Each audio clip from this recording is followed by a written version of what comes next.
भूभाग में न चली गई हो। यह लाइन बिल्कुल स्पष्ट कर लीजिए। लोग, अब यहाँ पे पहले देखते हैं वेयर। वेयर का मतलब कभी अपने आदर्श राष्ट्र की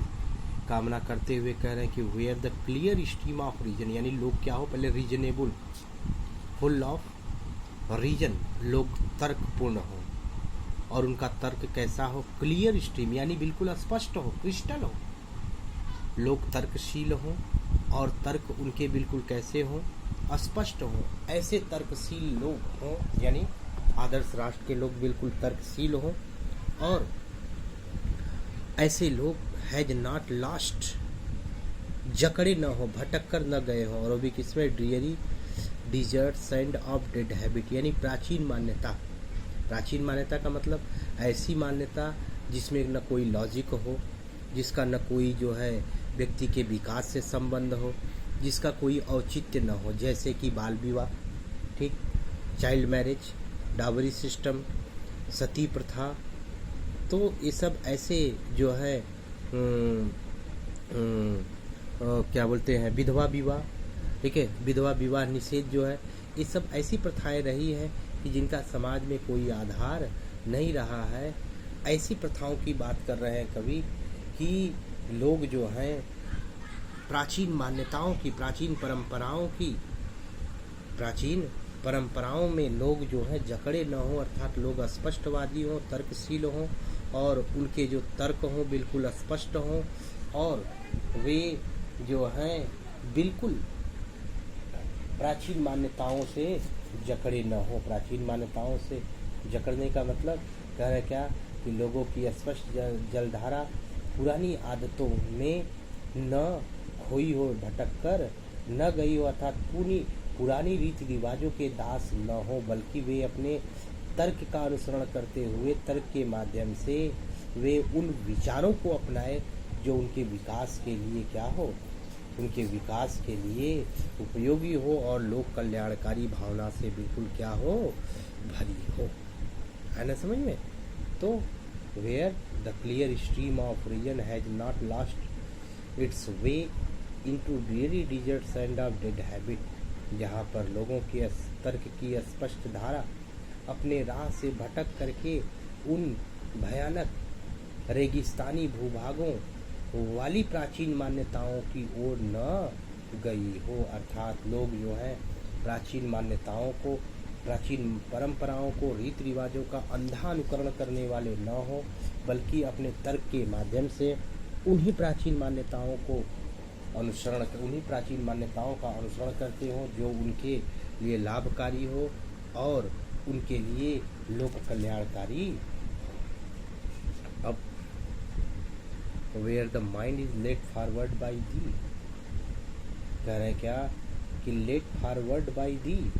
कवि जो है कह रहे हैं कि where the mind is led forward by thee, जहाँ पर लोगों को लेट फॉरवर्ड बाई दी, यहाँ के लोगों को ऐ ईश्वर आप क्या करते हो, राह दिखा करके लेकर के जाते हो, और कहाँ पर लेकर के जाते हो, इनटू, यहाँ पे दी देखिए, यहाँ पर लिखा हो दी कैपिटल लेटर पे है, तो आप पहले स्पष्ट तौर पे समझ लीजिए कि यहाँ पर दी कैपिटल लेटर का मतलब है ईश्वर से प्रार्थना करते हुए कवि कह रहे हैं कि ऐ प्रभु,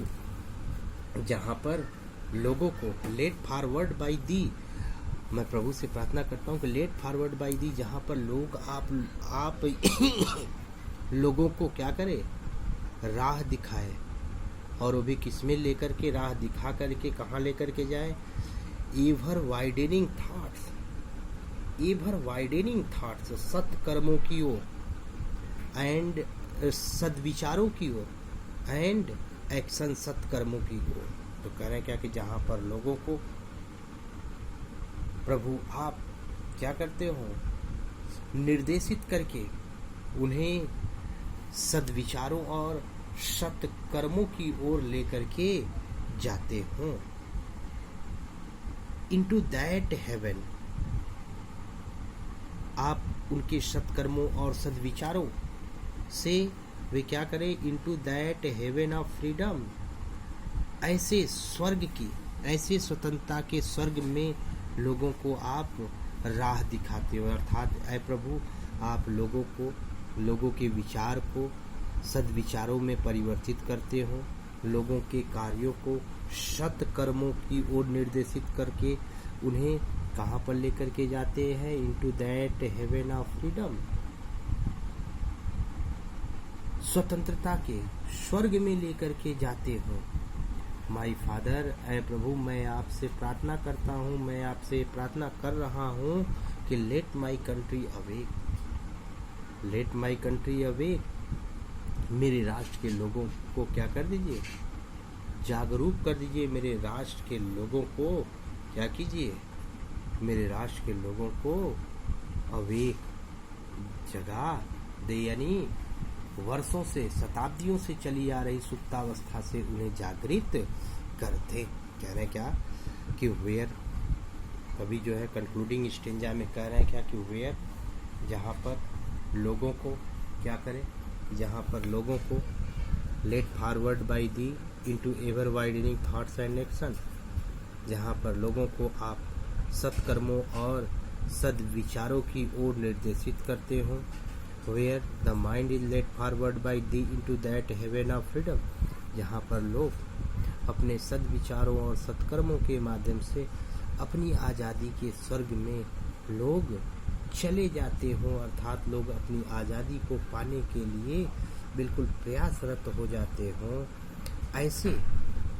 स्वर्ग की आज़ादी, अर्थात ऐसी आज़ादी में लोगों को क्या करते हो, जहाँ पर ऐसे आज़ादी के लिए ऐ प्रभु माई फादर, ऐ मेरे ईश्वर, लेट माई कंट्री अवेक, मेरे देश के लोगों को क्या कीजिए, शताब्दियों की गुलामी की बंधनों से क्या कर दीजिए, जिंदा करे, उनको जागृत करे, अर्थात उनकी दासता की लंबी नींद से जगा दे। अर्थात कभी जो है आदर्श राष्ट्र की कामना करते हुए कह रहे हैं क्या कि लोग गुलामी के बंधनों से बाहर निकलने के लिए लोग क्या करें, गुलामी और दासता के बेड़ियों से मुक्त होने के लिए लोग प्रयासरत। तो ऐसी जो है कविता जो है, ऐसी अपने भावों, ऐसे इन सब भावों को कवि ने अपनी कविता के माध्यम से बताने की कोशिश की है। कवि राष्ट्रभक्ति के लिए जाने जाते हैं और इनकी कविता जो है प्री इंडिपेंडेंट इरा में लिखी गई है, जो लोगों के अंदर स्वतंत्रता की भावना को जागृत कर देती है। अतः कवि जो है एक आदर्श राष्ट्र की कामना कर रहे हैं और इस कविता के माध्यम से राष्ट्रभक्ति को जिंदा करने की कोशिश कर रहे हैं।